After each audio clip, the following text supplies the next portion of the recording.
नमस्कार दोस्तों, स्वागत है आपका YouTube चैनल पाठशाला 2.0 पर। तो हम बात करेंगे आज एक ऐसी नदी के बारे में जो भारतीय संस्कृति का अभिन्न अंग हुआ करती थी। जिस नदी के किनारे महत्वपूर्ण भारतीय वेदों की रचना की गई और जिस नदी के किनारे महाभारत का युद्ध लड़ा गया, जिस नदी ने एक सभ्यता को जन्म दिया और जो नदी गंगा और यमुना से भी पवित्र मानी जाती थी, जिस नदी के इतिहास में इतने निशान मिलते हैं और आज उसका कोई नामो निशान नहीं, वह धरती से कैसे गायब हो गई। कुछ लोगों का मानना है कि वह आज भी गुप्त रूप से धरती के नीचे बह रही है। तो हम बात कर रहे हैं सरस्वती नदी की। सरस्वती नदी भारतीय सभ्यता और संस्कृति की जननी मानी जाती है। यह आज भी करोड़ों लोगों की आस्था का प्रतीक है। विश्व की प्राचीन नदी घाटी सभ्यताओं में हड़प्पा सभ्यता इसी के किनारे बसी हुई थी और यह सिंधु घाटी सभ्यता ज्यादातर सरस्वती नदी के किनारे किनारे ही बसी हुई थी, ना कि सिंधु नदी के। और इस सभ्यता का विकास सरस्वती सिंधु नदी के किनारे बसा हुआ, जो कि वर्तमान गग्गर नदी कही जाती है, यानी आज की गग्गर नदी के किनारे। आज भी माना जाता है कि गंगा, यमुना और सरस्वती का प्रयागराज में मिलन होता है। पौराणिक गाथाओं, ऐतिहासिक ग्रंथों में अपना नाम होने रखने के बावजूद भी आज भी सरस्वती नदी अपनी मायावी स्थिति में बनी हुई है। दोस्तों, भले ही आज सरस्वती नदी धरती से विलुप्त हो गई हो, लेकिन पौराणिक साक्ष्य आज भी उसके होने के साक्ष्य देते हैं। और सरस्वती नदी का उल्लेख प्राचीन ग्रंथ ऋग्वेद में सरस्वती नदी का आज भी उल्लेख मिलता है, जिसके अनुसार सरस्वती जैसी धरती पर कोई और नदी नहीं है। यह एक ऐसी नदी है जिसने एक सभ्यता को जन्म दिया है। जिस प्रकार माता देवी सरस्वती को ज्ञान की जननी कहा जाता है, वैसे ही ऋग्वेद की ऋचाओं को सरस्वती नदी के किनारे बैठ के लिखा गया है। यानी सरस्वती नदी ऋग्वेद में वर्णित सप्त सिंधु नदियों या सिंधु, सुतुत्री यानी सतलुज, पितास्ता यानी झेलम, अस्केनी यानी चिनाब और परुषणी यानी रावी नदियों का हिस्सा है। वेदों में सरस्वती का वर्णन भिन्न भिन्न है। ऋग्वेद में सरस्वती को अन्नवती कहा गया है। उत्तर वैदिक काल में देवी सरस्वती के रूप में वर्णित हुई सरस्वती नदी के कई रेफरेंस मिलते हैं। इसका उल्लेख महाभारत में भी मिलता है। महाभारत में सरस्वती नदी को लक्षवती नदी, स्मृति, वेदवती आदि कई नामों से जाना गया है। साथ ही इस बात का भी उल्लेख किया गया है कि बलराम ने, जो श्री कृष्ण के भाई थे, उन्होंने सरस्वती नदी से ही द्वारका से मथुरा तक की यात्रा इसी नदी से की थी, यह भी कहा गया है। और लड़ाई के बाद यादवों के पार्थिव शरीर को भी सरस्वती नदी में प्रवाहित किया गया, यानी तब सरस्वती नदी से यात्राएं भी की जा रही थी। सरस्वती नदी को एक शक्तिशाली नदी के रूप में भी वर्णित किया गया है। उत्तर वैदिक ग्रंथों जैसे तांडव ब्राह्मण और वैदिक जामिनी में सरस्वती नदी को मरुस्थल में जाकर सूखते हुए बताया गया है। जिस स्थान पर मरुस्थल में यह नदी जिस स्थान पर सूखती है, उस स्थान को विनाशन और उपमंजना का नाम दिया गया है। हिंदू पौराणिक कथाओं के अनुसार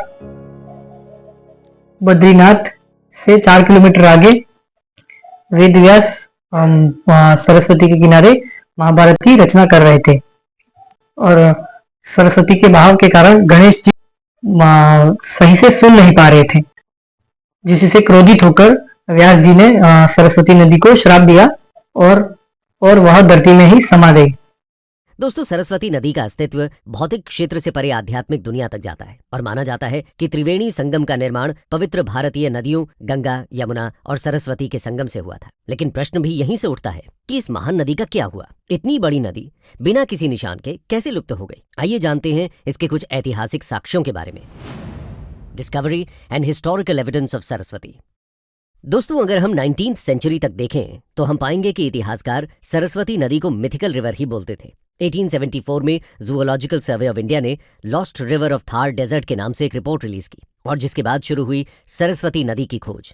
हिस्टोरियन ने इस नदी की खोज में इंटरेस्ट लेना शुरू कर दिया। रोमिला थापर और इरफान हबीब जैसे कई इतिहासकार ये मानते थे कि सरस्वती एक एब्स्ट्रैक्ट और मिथिकल रिवर गॉडेस है और सरस्वती नदी तो 4500 बीसी में ही लुप्त होना शुरू हो गई थी। उनका यह भी कहना था कि ऋग्वेद के अनुसार सेंट्रल एशिया से आर्य भारत में 2000 से 1500 के आसपास आए थे, तो इस सरस्वती का उल्लेख ऋग्वेद में मिल ही नहीं सकता। रोमिला थापर कहती हैं कि पौराणिक कथाओं में एक ही नदी के कई नाम होते थे, जैसे अलकनंदा की कई सहायक नदियां राजस्थान में अरावली से बहती हैं। आगे चलकर एस्ट्रोनॉमर राजेश कोचर ने भी साल 2000 में पेपर पब्लिश करके कहा कि सरस्वती हेलमांड रिवर की एक ट्रिब्यूटरी है जो कि अफगानिस्तान में पड़ती है, जहां उनका कहना है कि इस ट्रिब्यूटरी का नाम पहले हेरावती था, लेकिन जैसे कि पर्शियन लैंग्वेज में ह और स में ज्यादा डिफरेंस नहीं होता, जैसे कि सिंधु का हिंदू हो जाता है, वैसे ही हरावती का सरस्वती हो गया। लेकिन ये सभी मिथक उस समय गलत साबित हुए जब साइंटिफिक रिसर्च शुरू हुई और धीरे धीरे इतिहासकारों ने भी इस मिथ वाली स्टोरी को मानने से इनकार कर दिया और इंडोलॉजिस्ट्स और हिस्टोरियंस ने सरस्वती को घग्गर हकरा नदी प्रणाली के हिस्से के रूप में पहचानना शुरू किया, जो पहले उत्तर पश्चिमी भारत और पाकिस्तान के मध्य से यमुना और सतलुज के बीच बहती थी।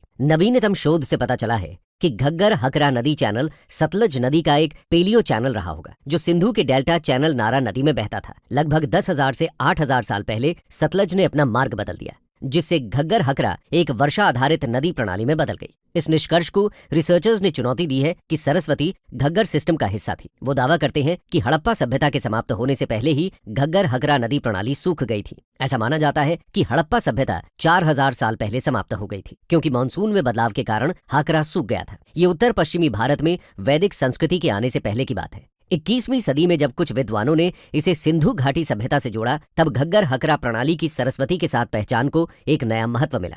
इन विद्वानों ने ऋग्वेद की पूर्व काल निर्धारण और सिंधु घाटी सभ्यता का नाम बदलकर सिंधु सरस्वती या सिंधु सरस्वती सभ्यता रखने का सुझाव दिया है। इतिहासकारों ने तर्क देना शुरू किया कि हमें हड़प्पा सिविलाइजेशन का मैप देखना चाहिए, जैसे कि मोहिंजोदड़ो जो सिंधु नदी के किनारे बसा हुआ है, तो कालीबंगा भी तो किसी न किसी नदी के किनारे ही बसा होगा। वहीं धौलावीरा में तो बहुत सारे कुओं के प्रमाण भी मिलते हैं, लेकिन कालीबंगा में कुएं नहीं मिले हैं, इसलिए वहां ऐसी कोई नदी जरूर बहती होगी जिससे लोग पानी लेते होंगे। वैज्ञानिक अब ये कह रहे हैं कि सिंधु नदी घाटी सभ्यता के निर्माण में सरस्वती नदी सभ्यता ने बहुत बड़ा योगदान दिया है। हालांकि ये बातें विक्टोरियन काल के विद्वान C.F. ओल्डम ने पहले ही कह दी थी। उन्होंने उत्तर पश्चिमी जलौड़ मैदानों में एक शक्तिशाली हिमालयी नदी की उपस्थिति के अध्ययन का बीड़ा उठाया, जो ड्रेनेज एडजस्टमेंट के कारण सूख गई थी। उन्होंने अनजाने में वेदों को जियोलॉजी से जोड़ने का प्रयास किया। तब से कई भूवैज्ञानिकों द्वारा पेलियो ड्रेनेज के बाद के साइंस पर काम किया गया है।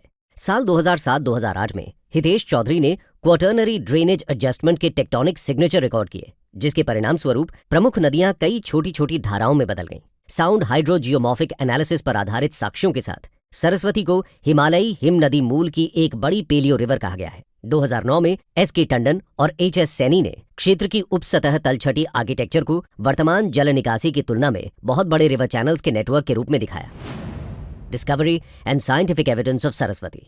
दोस्तों, सरस्वती नदी की खोज में एक नया मोड़ उस वक्त आया जब सैटेलाइट इमेजरी की मदद से पेलियो चैनल पर रिसर्च शुरू हुई। बता दें कि पेलियो चैनल एक साइंटिफिक वर्ड है। आम भाषा में हम इसे रिवर के फुटप्रिंट के रूप में समझ सकते हैं, यानी जब कोई नदी चली जाती है या सूख जाती है तो अपने पीछे जो निशान छोड़ती है उसे पेलियो चैनल कहते हैं। इन पेलियो चैनल पर जब Indian space and research organisation ISRO सहित कई इंस्टीट्यूशंस द्वारा कई रिसर्च की गई, तो सैटेलाइट इमेजरी से पता लगा कि राजस्थान में थार रेगिस्तान की रेत के नीचे सरस्वती नदी के छिपे हुए मार्ग हैं। अपनी इसी रिसर्च के आधार पर इसरो ने सरस्वती नदी का मैप तैयार किया। मैप में दिखाया गया कि सरस्वती नदी 4 से 10 किलोमीटर चौड़ी है, जो हरियाणा, पंजाब, राजस्थान और गुजरात से होकर गुजरात के कच्छ तक जाती है। इसरो से प्राप्त सैटेलाइट इमेजरी साबित करती है कि लुप्त नदी के पेलियोलिथिक चैनल अभी भी जमीन के नीचे मौजूद हैं।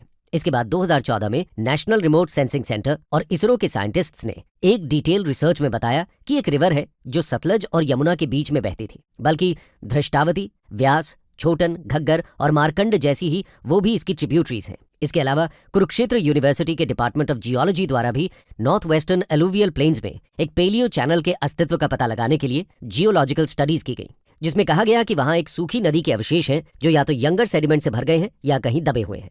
आगे जब IIT बॉम्बे के रिसर्चर्स ने पेलियो चैनल को और डेप्थ में स्टडी किया तो यहाँ पर ग्रे माइका मिला है। ये पेलियो चैनल किसी हिमालयन रिवर से काफी सिमिलर है। इन्होंने इस जगह पर कार्बन डेटिंग भी की। बता दें कि कार्बन डेटिंग का मतलब होता है कि रॉक्स के अंदर रेडियो एक्टिव कार्बन और पोटेशियम को देखकर ये पता चलता है कि ये रॉक आखिर कहाँ से आए और इनका ओरिजिन कितना पुराना है। और इस रिसर्च में ये पता चला कि भारत में घग्गर और पाकिस्तान में हकरा नदियों के बीच का जो चैनल है, यानी घग्गर हकरा चैनल, वो आज के टाइम पर सूख गया है। मगर एक टाइम पर यहाँ पर नदी बहा करती थी और यही सरस्वती रिवर थी। इसके आसपास भी हड़प्पा सिविलाइजेशन के कई सारे साइट्स जैसे ढोलावीरा स्थित थे। लेकिन सवाल अभी भी वही है कि आखिर ये नदी गायब कैसे हो गई। आइए जानते हैं इसके लुप्त होने के कारण। Reasons for disappearance of Saraswati river. दोस्तों, वैसे हड़प्पन सिविलाइजेशन डिक्लाइन होने के पीछे क्लाइमेट चेंज एक बड़ा रीजन माना जाता है, लेकिन साइंटिस्ट्स कहते हैं इस रिवर का सूख जाना उनके डिक्लाइन का एक बहुत बड़ा रीजन बना। और इसी चीज को आगे चलकर ground water department and central ground water board की बोरवेल डिगिंग में प्रूव किया गया। यहाँ पर पेलियो चैनल के ऊपर यानी जैसलमेर और इंडो पाक बॉर्डर के बीच 14 बोरवेल खोदे गए थे। इस खुदाई में पता चला कि पेलियो चैनल से जितना दूर जाएंगे वाटर सेलाइन होता जाता है और पेलियो चैनल के पास फ्रेश ग्राउंड वाटर मिलता है। सरस्वती नदी के मार्ग पर ट्यूबवेल से ट्रिटियम और C14 के आइसोट्रॉपिक स्टडी से बार्क ने यह भी पता लगाया कि ये हिमालय वाटर है जो कि 18,000 साल से भी ज्यादा पुराना है। जैसलमेर में ऐसा हिमालय वाटर कहां से आया, ये सोचने को मजबूर करता है कि यहाँ पर डेफिनेटली एक रिवर फ्लो करती थी। लेकिन अगर इतनी बड़ी रिवर एग्जिस्ट करती थी तो अचानक वो कहां चली गई। साइंटिस्ट की इसमें भी कुछ थियरीज हैं, जिसमें पहली थियरी है टेक्टोनिक शिफ्टिंग। देखिए, धरती के अंदर मौजूद अर्थ क्रस्ट की टेक्टोनिक प्लेट हमेशा शिफ्ट होती रहती है और इसी शिफ्टिंग की वजह से इस धरती पर अलग अलग लैंडफॉर्म्स बने हैं, जिनमें से हिमालयन रेंजेस का ओरिजिन भी शामिल है। ऐसे में माना जाता है कि इसी टेक्टोनिक शिफ्ट की वजह से दिल्ली और हरिद्वार के बीच एक रिज डेवलप हुई, जिसकी वजह से सतलज वेस्टवर्ड शिफ्ट होने लगी और यमुना ईस्टवर्ड शिफ्ट होने लगी। और इसी शिफ्ट की वजह से सरस्वती रिवर को जो वाटर हिमालयन रेंजेस से मिलता था वो कट ऑफ हो गया और धीरे धीरे इसकी डेथ होती गई। बता दें कि साल 1884 में जियोलॉजिकल सर्वे ऑफ इंडिया के एक ऑफिसर रिचर्ड डिक्सन ओल्डम ने सुझाव दिया था कि जियोलॉजिकल चेंजेस और टेक्टोनिक्स हलचल सरस्वती के मार्ग बदलने और अंततः सूखने के लिए जिम्मेदार थे। उन्होंने कहा था कि सतलज और यमुना घग्गर हकरा की सहायक नदियां थीं। जियोलॉजिकल चेंजेस ने सतलज को सिंधु की ओर और यमुना को गंगा की ओर मोड़ दिया। परिणाम स्वरूप सरस्वती के पास अब अरब सागर तक पहुंचने के लिए पर्याप्त पानी नहीं था और ये थार रेगिस्तान में सूख गई, जो राजस्थान से लेकर हरियाणा, पंजाब के कुछ हिस्सों और गुजरात में कच्छ के रण तक फैला हुआ था। इसी तरह सरस्वती रिवर के यूं खो जाने के पीछे दूसरा रीजन माना जाता है क्लाइमेट चेंज। IIT खड़गपुर की स्टडी ये क्लेम करती है कि पिछली शताब्दी में इस क्षेत्र में रेन पैटर्न में काफी ज्यादा तेजी से चेंजेस हुए और जिसकी वजह से ये क्षेत्र सूखने लगा।